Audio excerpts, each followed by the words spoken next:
Hey guys, Anna here, meeting with clay. This seems to be my signature move. So you'll probably be seeing a lot of that if you follow along. But anyway, meeting with clay. Online community pottery classes. Hopefully someday we can move it into other realms besides just online, but for now, we're moving online as a way to support creation with ceramics from home with the minimal amount of tools and space. So yeah, based in New York City, I can't remember if I said that, so space obviously limited here. This is my living room. It also serves as my pandemic yoga studio over here, so I have to be able to move my pieces around. Yeah, if you have an area that you can sit up and keep it stationary, that's really nice. But I try to work things out so they move around. It's easiest to keep the place clean because that's something very important for your home yoga studio, is that you're able to minimize amount of exposure to clay dust, and if you're glazing at home, those kinds of things too. So whether it's clay from what you're making, like I see right here, my canvases are, some of it's just stained because I work with a lot of iron-rich clays, but some of them just haven't been properly cleaned since they were used. So there's a little bits of residue to those. Clay dust can be harmful on the lungs, so you do want to minimize your exposure to that. It can also be harmful on your piping. So with hand building, the amount of clay residue going down the pipes is a lot more minimal. I used to have a wheel in here in my living room before I had my studio space. You have a lot more concern with the pipes with that. But right now we're focusing on hand building classes because of the, it really can be the easiest way to create with clay from your home. So basic tools that you're going to want to have to set up your space. You're going to need a surface to work from. So preferably I would have something that was table, a table that was a little above the hips or around hip height for working, especially when doing slabs. You want to have that proper ratio like you would for your desk. I don't have that, and I don't have a way of easily making that in the portable way that I need for my home studio. So what I have here is this little side table that's been used as like a art side table for quite a long time. Let's see, let me pull it back a little so maybe you can see. So it's just this little table. You're gonna have this chair that's pretty portable and comes to be at a good height for a lot of the work that I'll be doing here. I also have other ways that, like I use apple boxes, I use the floor a lot. But yeah, you want to keep it with something that you can also keep clean. So when I'm working, a lot of times I'm going to cover my chair because clay dust, stains on the cushions is something you want to be mindful of. You're going to want either a canvas. I've heard people have used sheets. Sometimes I use denim. Just some scrap fabric that you have, and hopefully some A-clamps, and usually 4 is good. So I'll put 2 on each corner to keep the fabric taut. I only use one piece of fabric at a time. The others are extra for different ways that we'll work around. But I have different sizes, different weights of fabric. Canvas is a nice one to use. You do want to think, and one thing I've heard, I haven't tried sheets, but I plan to get exploring with a little deeper in my hand building, is the texture that they'll leave on your piece. So that's something to think about. So you'll use that for wedging your clay. Another thing you're going to want is to have some buckets on hand. I have a few different, here's a clay recycling bucket. It's got some dried up scraps of things that didn't work out, and eventually I'll break those down a little smaller, add some water, massage it to get an even consistency, and start working on reconstituting it, letting it dry out, forming rainbows. If you don't have plaster bats, or also you can use your fabric for that, but we can get into that a little deeper. But so some kind of buckets. I have these little takeout containers that I use for different things. Plastic. So this is actually being used right now, but I have some thicker plastic for if I'm going to leave something for a while before I get to it. I mean, the great thing about having it at home is if you're going to be there around for a while, you can, have a spray bottle. That's another thing I'm actually thinking that I don't have in here that's helpful for moistening your piece.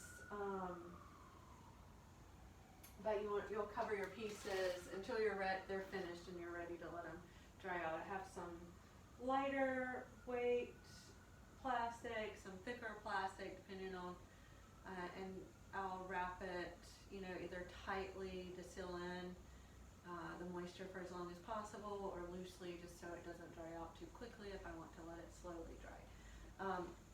Because if you are working from home and you're firing at a kiln somewhere else like our studio, usually the safest way to transport your pieces is before they're bone dry. So when they're still in more of a leather hard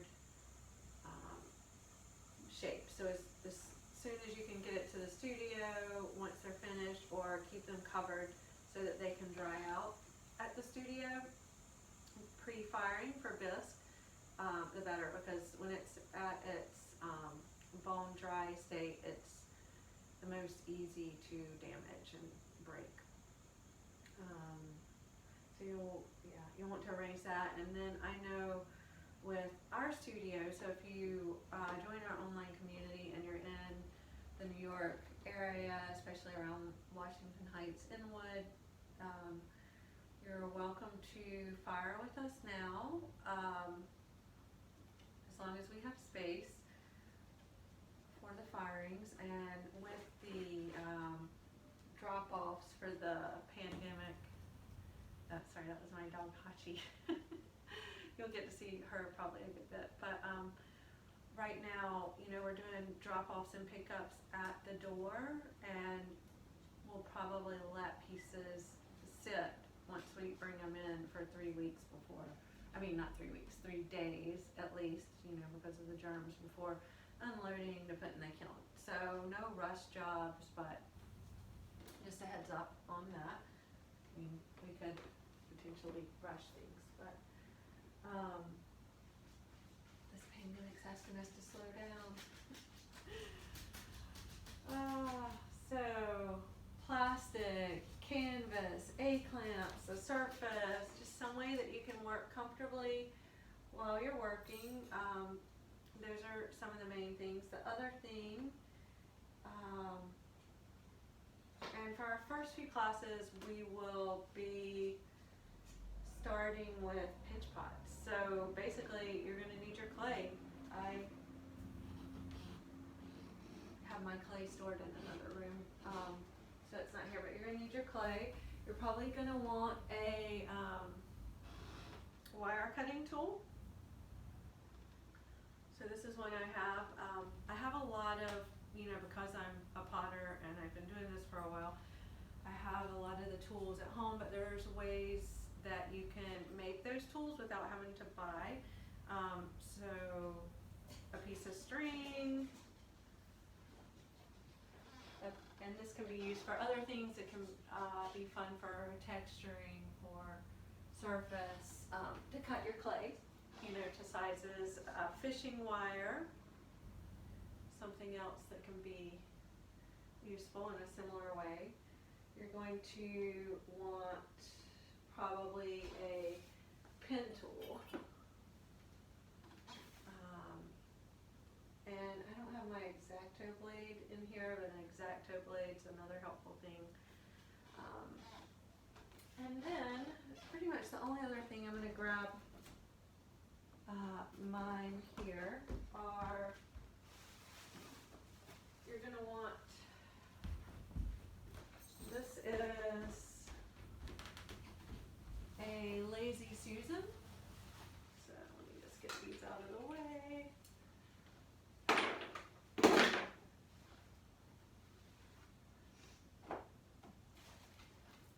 So Lazy Susan, this is a piece I pretty much, it's too dry.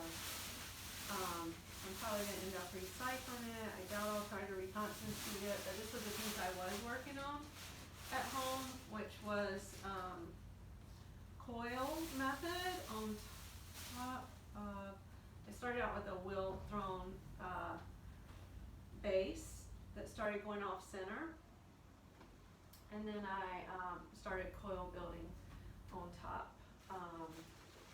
So here's my plastic, here's my fat, just so you can see. This is a Lazy Susan, it's a large one, but it's nice to have this to work with. You don't have to have it for pinch pots, which is where we're going to start. You don't have to have it at all, but it is one of those devices that'll be helpful because especially for the coil building, which honestly coil is one of my least favorite methods. You know, different people have different things that stick with them, and a lot of times, you know, I find that the things that aren't my favorite, like I used to hate handles, still not my favorite, but the more I work with them, because I have to show them to students, the more I practice, the more I demo, the more attention I pay to them, the more I start to develop a relationship and actually end up enjoying it. So maybe I'll start to enjoy coil building a little more here. But yeah, that's one of my least favorite ways of working with clay. So that's my Lazy Susan, and then I'm just going to show you real quickly. Let me grab it.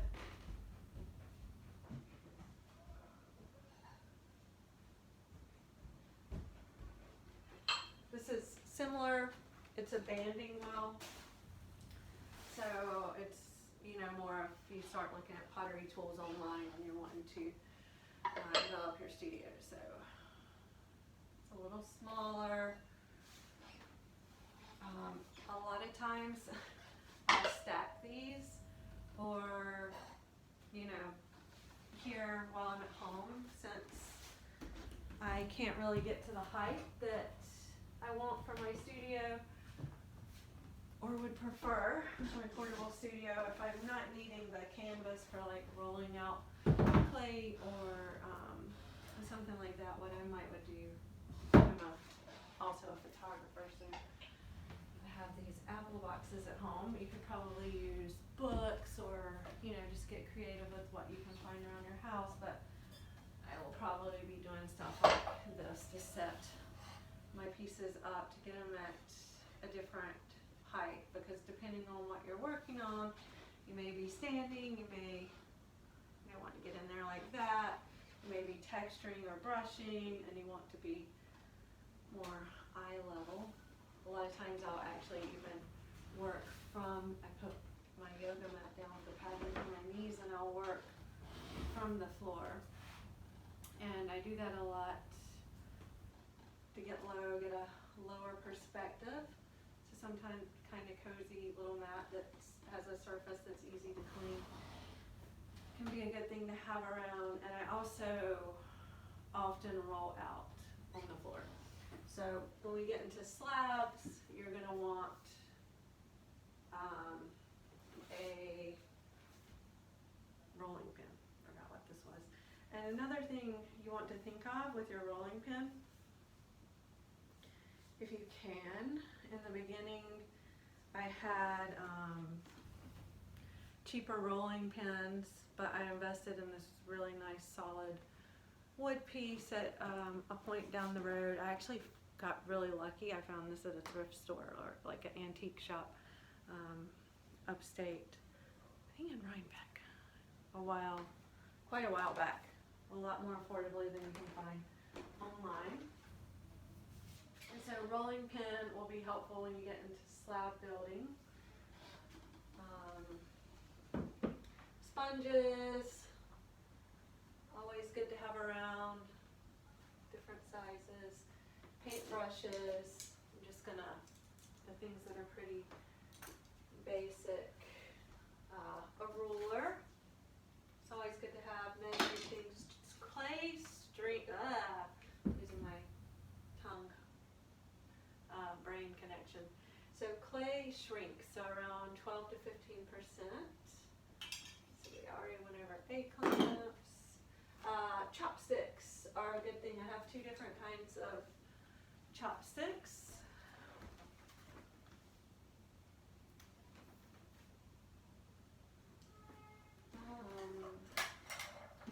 You can use paddles are good when we get into coils, but you can use, if you don't have a paddle, again, I didn't have paddle. This side has texturing, this side's smooth. Found this at a thrift shop in Ojai. Oh, that's what I was gonna say. If you don't have a paddle, just a piece of wood. You can use just a piece of wood. You basically just use it to tap the clay. Another consideration is you're going to want two pieces for your slabs when we're rolling them out. So you can get these at the hardware store. I generally use this width. So you can get them in quarter, eighth, half. I usually use quarter or eighth. I very rarely use half. That's sort of thick, but I do have them. I went to my hardware store to see if you could get them easily, and they only had, I believe, the 1/8 inch at my local hardware store right now. So whatever you can find. Sometimes, it doesn't even have to be that, but two things that are even width to, so when you're rolling out, that it helps to keep the width even of the piece. So that's important for slabs. Another thing is, let's see, basically what are these called? I can't even remember what these are called. Kidney? I think they're called kidneys, actually. You can make these with credit cards. And these are for smoothing out the clay, so you'll roll them over the slab. And then, let's see, we went over coils, cornucopy, carving. I use everything from, these are your basic trimming tools that'll come with a regular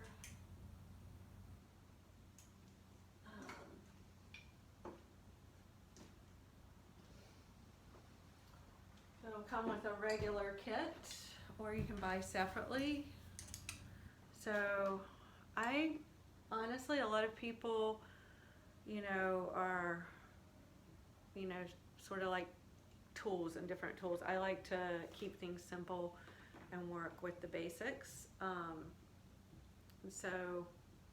let's see, it's sort of hard to see unless you get in a lighter area.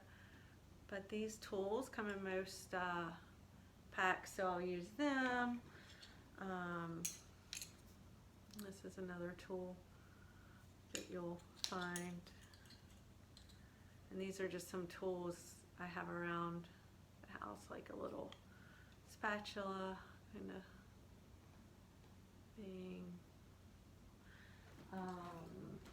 Sometimes I'll use a fork for texturing. Another thing that I use is wire, just to cut areas out, bigger chunks, an X-Acto blade, and then pretty much that's going to give you a good starting point. The other thing that you're going to want to take into consideration is when we get into slabs,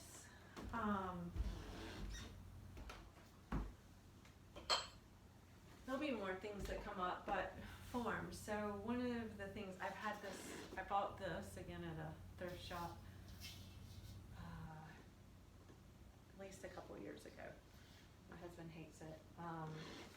But I've been wanting to make one of these. I love the rim. I've been wanting to make a ceramic version of this. So I'm going to do this with when we get into slabs. So probably what I'll end up doing is a textured slab inlay, and probably I may pull the same way we pull handles. I may do it. I'll probably experiment. I'll probably do different forms. This could easily be coil built. Yeah, you could cut one out of a slab. It's kind of a different form, but experiment with that. The other thing is I just sort of took a glance around my house to see other items that can be nice for oil throwing. So your texture is going to be a little different, and again you're going to remember the shrinkage, but I have these plates that are, they're production plates, so they were probably wheel thrown or form built. But I'm going to use these for the dimension and the weight. These are, my standard kitchen plates, but to make new plates hand built. So they'll come out a little bit smaller than these, but this will be a good base for them to sit in while they're drying as a form. And I have a few, so this is what I have left of a set. So I'm going to try making more sets using that. And again, with this little bowl, I'll inlay the piece. I'll experiment with no feet, different feet. This is a wheel thrown bowl that I made, and it's starting to get warm here. I'm starting to crave sorbet, so this is a good size. And it fits sort of nicely with the stack, so I'm going to use that as my smaller bowl because I don't have a smaller bowl for this setting. Another thing is I have these two just mismatch more squared off plates. I may use those for some forms. You can see this one has more of a rounded edge. This one's more square, so I may play around with those. I'll probably get into these first. But yeah, so just different forms that maybe you would like to produce more of that you can use as your base. That's a good thing to have around. And I'm sure there's a ton I'm forgetting, but hopefully that's enough to get you started. All right, looking forward